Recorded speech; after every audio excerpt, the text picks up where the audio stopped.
our final few masail have to do with removing hair and nails. Removing hair and nails and skin from the person who wants to slaughter. From a person who wants to slaughter. So now we're going to say, what's the rule on removing hair and nails?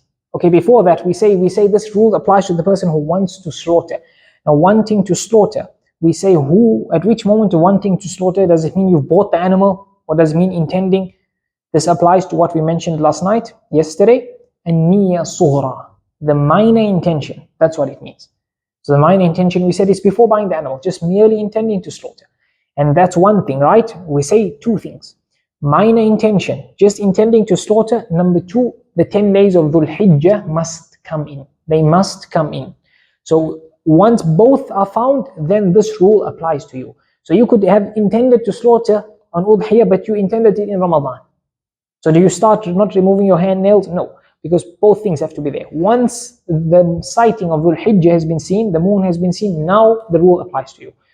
So if the 10 days of Dhul Hijjah started and you have no intention yet to slaughter, the more you can remove your hair and nails. The moment your intention comes to slaughter, you haven't bought the animal yet, the moment you have the intention, now the rules apply to you. So both things, when both things are found, now this rule applies to you. Then what's the wisdom of this, not removing hair and nails? The ulama mentioned that from the mercy of Allah is that sometimes there's a specific virtue or reward for a person doing an action, and then others do not get this opportunity. So through the mercy of Allah, He's put a substitute, or He's put something similar. So a person, the mu'adhin, has a great reward. Some of the ulama say that when Allah says, وَمَنْ أَحْسَنُ قَوْلًا مِمَّنْ دَعَا إِلَى اللَّهِ, who is better in speech than those who call to Allah? Some of them say it's a mu'adhin. The mu'adhin calls out the adhan, calling people to the salah. So mu'adhin, one person can do it. Not everyone can get the reward, but there's a door opened. Allah opens a door for people to follow the mu'adhin, to repeat after the mu'adhin. So here people at hajj, they're going to slaughter a hadi. An animal for hajj. So people who are not in hajj, they also have the benefit of slaughtering an udhiyah animal. These people in hajj, they're going to be in ihram. They're not going to remove hair and nails. They're going to have other prohibitions, mahdhurat of ihram, other prohibitions. So these people, to resemble and mimic them, these people who are not hujaaj, they also do not remove the hair and the nails and their skin to resemble the hujaaj. Those people at hajj, they're going to be busy saying the talbiyah as a substitute. Allah gave the non-hujaaj the takbirat. So there's specified takbirat and general takbirat. The specified one, they happen after the salah, the fard salah, as you mentioned in the Eid lesson. And the other general takbirat, they happen throughout the day. So those people have talbiyah, these people have takbirat. Those people on the day of Arafah, they have the dua, chance of acceptance of dua, high chance of acceptance of dua. Allah gives them at Arafah. Those who are not at Arafah, on the day of Arafah, they are fasting. And Allah, as we mentioned in the fasting dars, that Allah the fasting person has an accepted dua during his entire fast, and more so at iftar. So Allah of His mercy gives those who are not at hajj the same reward, the same or similar substitutes to basically partake and also get rewards along with the hujjaj. So now they say that what's the ruling on removing hair and nails? The hanbali fuqaha say it's haram. They say it's haram to remove your hair and nails. The maliki and shafi'ee and hanafi scholars, they say it is makruh to remove your hair and nails. There's a third opinion reported from Imam Malik and Imam Abu Hanifa rahmatullahi alayhima that it is permissible, and they have the reasons. I don't think I'll mention it. Let's see if I decide to mention it. But the other fuqaha say it is makruh to remove hair and nails, and the Hanbali fuqaha say it's haram. Why? Rasulullah sallallahu alayhi wasallam prohibited. He said, if the 10 days of Dhul Hijjah start and then one of you wants to slaughter, then do not remove your hair and your nails. So this is a command, and the starting point of a command is that it's haram, And they also say, those who say it's not haram, they say, Aisha radiallahu anha says Rasulullah sallallahu alayhi wasallam sent out his hadi. He sent out his hadi. فَلَا يَحْرُمُ عَلَيْهِ شَيْءٌ مِمَّا أَحَلَّهُ اللَّهُ. So none of those things that were halal for him, he made haram on himself. So those things that were halal, like removing nails, like hand nails, etc., she indicates to that. So the Hanbali fuqaha say that this refers to hadi and not udhiyah. This is not too accurate because they also mentioned that sadaqah is that udhiyah is better than sadaqah, and they mentioned that Aisha radiallahu anha said that for me to she says, what does she say? Aisha radiallahu anha has a narration where she said, for me to give into charity a certain amount is better than doing udhiyah. It's better than, she mentioned it to a similar meaning. So the Hanbali fuqaha say that refers to, but she said not in udhiyah, in hadi. So there they say that refers to hadi and not udhiyah. So it's different there. Or she said udhiyah or hadi or something, but the Hanbali fuqaha say hadi and udhiyah are the same. That's my point that they mentioned there. And here they say it's different. So that's not the most accurate. But number two, they say Salama is narrating the words of Rasulullah sallallahu alayhi wasallam, and Aisha radiallahu anha is narrating the actions of Rasulullah sallallahu alayhi wasallam. And in usul, the principle is actions take preference over words. Actions take preference over words. And thirdly, the hadith of Aisha radiallahu anha is general. He did not make anything haram on him that was halal. And the hadith of Salama is very specific. It's very specific, hair and nails and also skin. So therefore, that hadith is aam. You call it in usul, you say that one is aam and this one is khas. So they say, I'm just going to explain it because it's a bit technical to explain the usul. They say al-khas muqaddamu ala al-aam. They say al-khas dilalatuhu qat'iyyah wal-aam dilalatuhu dhanniyah. So they look at it like that. The others would question the authenticity of Salama's narration. Also, is it marfu' to Rasulullah sallallahu alayhi wasallam or is it mawquf? And hence the rule would change, and hence Imam Abu Hanifa and Imam Malik's one opinion. So they look at it like that.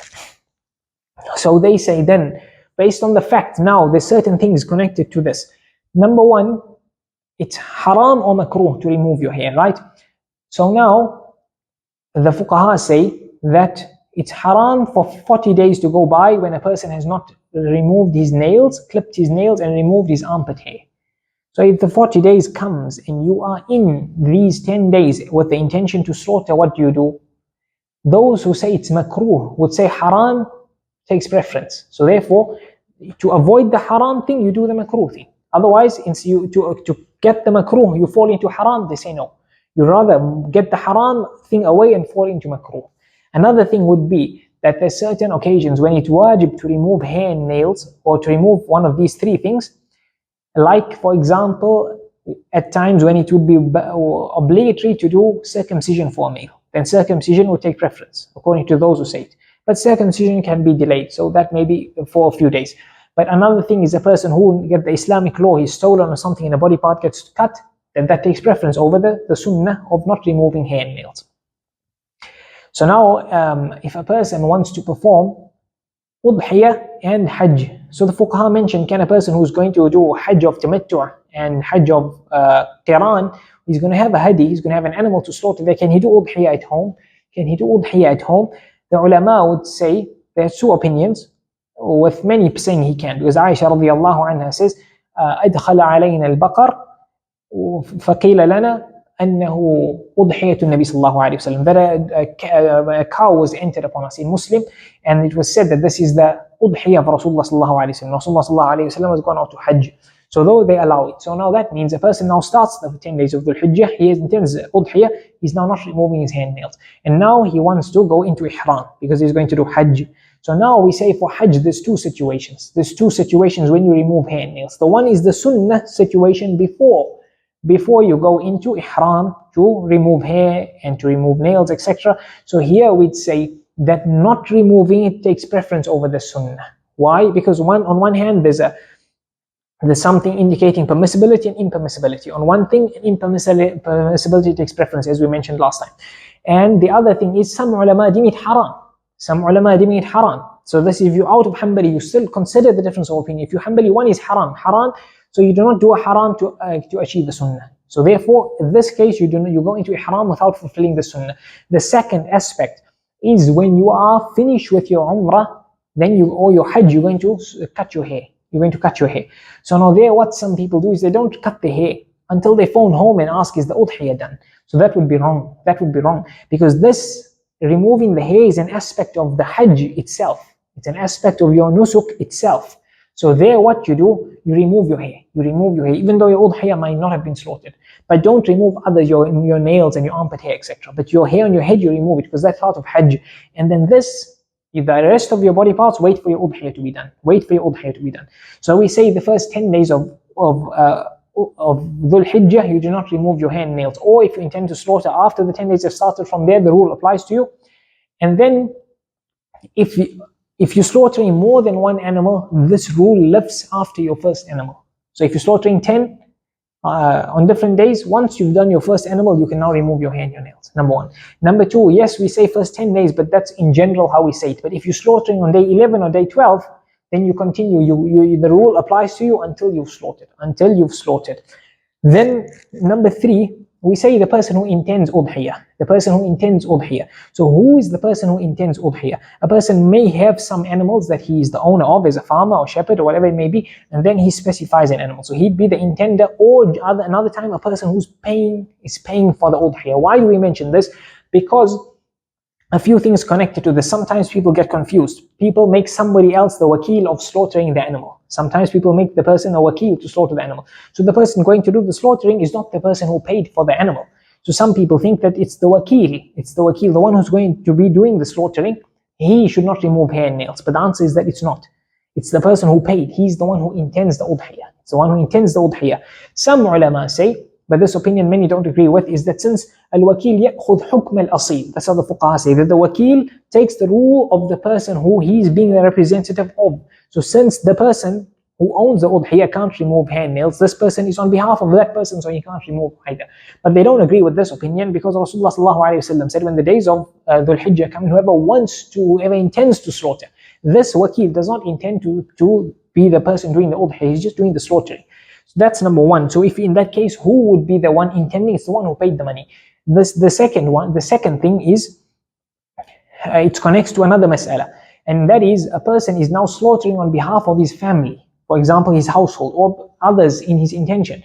Who is the person that does not remove his hand nails? Two opinions. Many ulama, hanbali, many across all the schools, they say that a person who intends actually, like this person paying the money, or hukman, they say he's being slaughtered on behalf of. So that would mean I'm slaughtering on behalf of my family, my entire household, or I'm slaughtering on behalf of, the rule of not removing hair and nails applies to them. Or I'm slaughtering on behalf of my friend, the rule applies to my friend as well. That's how many of the ulama see. The other opinion is that it's only for the person who mainly intends the udhiyah. Who is this? Imam Ahmad said the person who paid for the animal, the person who paid for the animal. So it's me as the head of the household, I am paying for the udhiyah on behalf of my household. There are 50. None of the rule applies to them, it applies to me. And this opinion is quite a fair opinion, because Rasulullah slaughtered on behalf of his family, and there's no narration that says he told them not to remove from the hair and nails. There's no narration like that. And those who say that it's the person who's slaughtering, and those who includes in his intention or slaughters on behalf of, they say since they both share in reward and share in the fact that the intention is on both of them. Others don't agree with this. The others don't agree with this reasoning. So basically, the other opinion is quite a sound opinion, that only it's the one who intends, the person paying for it, according to whether it's makruh or haram, that he's the one who does not remove hair and nails. Ibn Awad, he mentions in Hashiyah that if it were a person were to slaughter, a person were to pay for the animal on behalf of somebody else, so he may not even be slaughtering in the first place, but he paying for somebody else, he says both would not remove hair and nails. It applies to both, according to how the fuqaha phrase it. That's in that opinion. The other opinion is who is the person who the intention of udhiyah is actually of. So in this case, it wouldn't be the person who paid the money. It wouldn't be the person who paid the money, because he paid, but on behalf of the person who wants to do the udhiyah but can't afford it, or whatever it may be. To the extent that, so he says it's on both. Others would say it's on the person who did it on behalf of. The third situation would be that this person gave money to somebody who could not afford the udhiyah. Somebody who cannot afford the udhiyah, then that person paid for it. Originally the money came from the person who gave him the money, but who would not remove hair and nails? It's that other person. It's that other person who paid, who essentially paid. And if this original person paid on behalf of that person, then that person does not remove. But the other opinion is both don't remove. Both don't remove the hair and the nails. Then if a person removed his hair on his nails, or his skin. They say skin as well. And they say what's included in this is dead skin. They say what's included in this is dead skin. You might have dead skin on certain parts of your body or your feet, etc. Then you also don't remove this, you also don't remove the dead skin. It counts as well. Unless there's harm in keeping the skin on, or your nail broke or something, or hair fell into the eye and it would cause harm, then you remove the harm. It's okay to remove it. It's okay to remove the nails. If a person removed it for no reason, then those who say it's haram, the person would be sinful. Those who say it's makruh, they will say the person would not be sinful. Those who say it's sinful, they say he just repents to Allah. He just repents for the sin. There's no fidya on this person. They say you cannot make qiyas, you cannot make an analogy to the muhrim who does, the person in the haram who does any of those things not permissible for him. They say this person, there's no fidya on him.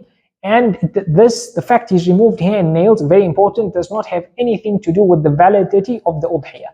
So the fact that some people think if I remove my hair or my nails, my udhiyah is not accepted. So that is incorrect. That is incorrect. It does not have a link to the udhiyah. It's separate. It's separate. So the udhiyah is one thing, removing hair and nails is another thing. If you removed your hair and nails without a reason, if it's makruh, there's no sin on you. The udhiyah is totally valid. It has nothing to do with it. And if it's haram, there's a person is sinful, he repents, no fidya, and the udhiyah is valid. Best, we ask Allah Azza wa Jal to benefit us with that which He teaches us, and teach us that which He benefits us.